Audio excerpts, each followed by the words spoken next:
Éternel notre Père, Dieu d'Abraham, Dieu d'Isaac, Dieu de Jacob, nous te rendons toute la gloire ce matin pour la vie, pour la santé et pour la faveur manifestée à notre égard. Père de gloire, nous voulons, comme d'accoutumé, démarrer cette journée en ayant les yeux fixés sur toi et ta parole. Je prie que tu viennes à travers cette parole nous instruire et que tu fasses de nous ce matin les canaux disposés et privilégiés de cette dispensation de grâce. Viens ce matin parler à ton peuple et viens au-delà de cette parole bénir la journée de tout un chacun de nous afin que la gloire te soit rendue. Béni sois-tu parce que tu disposes nos cœurs à écouter, mais aussi à pratiquer ce que nous allons entendre tout à l'heure, afin que, Seigneur, nous soyons dignes d'être appelés tes enfants. Béni soit ton Saint-Nom, nous le croyons, nous le confessons et nous l'acceptons au nom de Jésus que j'ai prié. Amen. Je vous salue tous dans le nom puissant de Jésus-Christ. Bienvenue à cette dévotion matinale qui aura pour thème « Nous avons vu son étoile ». Matthieu le chapitre 2, verset 1 à 2 sera notre référence. La Bible déclare ce qui suit.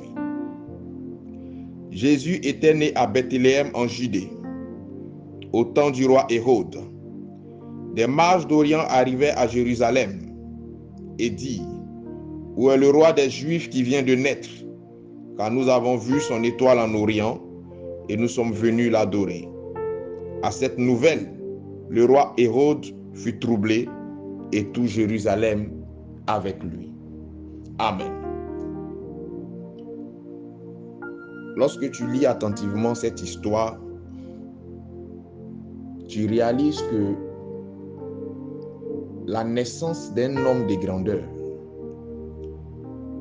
la naissance d'une personne dotée d'une étoile de haute naissance, et je dirais même l'annonce même de la grossesse de quelqu'un qui vient pour bouleverser des choses sur le plan spirituel, peut troubler le diable et le camp des ténèbres.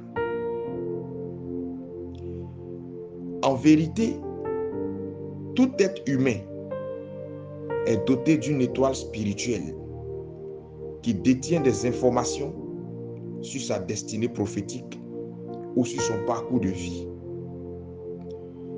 La majeure partie de tes échecs de vie et ceux de tes enfants viennent de ton ignorance au sujet de l'étoile spirituelle.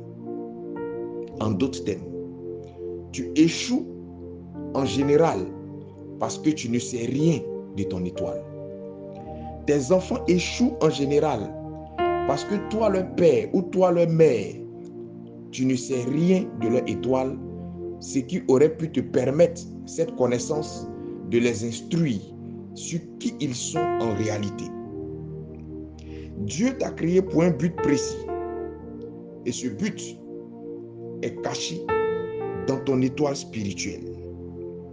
Cette vérité spirituelle, les mystiques et ceux qui sont spirituellement éveillés le savent et ils agissent en fonction. C'est en cela que certaines personnes chercheront à tout prix à se lier d'amitié avec toi à cause de la qualité de ton étoile spirituelle. Car en vérité, tant que vous serez amis, les choses évolueront pour ces personnes.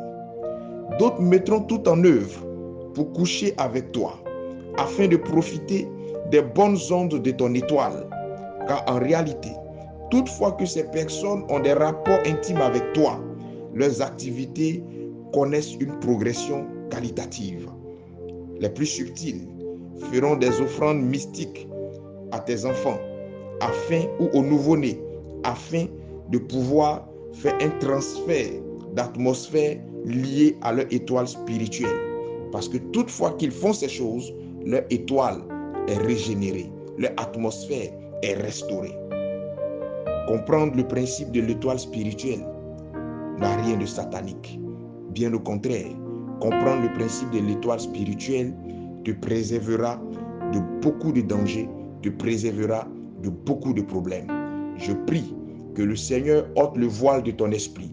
Que le Seigneur fasse tomber les écailles de tes yeux et que tu puisses comprendre cette vérité spirituelle afin que Dieu t'aide à aller de l'avant. Que le Seigneur bénisse ta journée et que sa grâce soit sur toi. Shalom chez vous.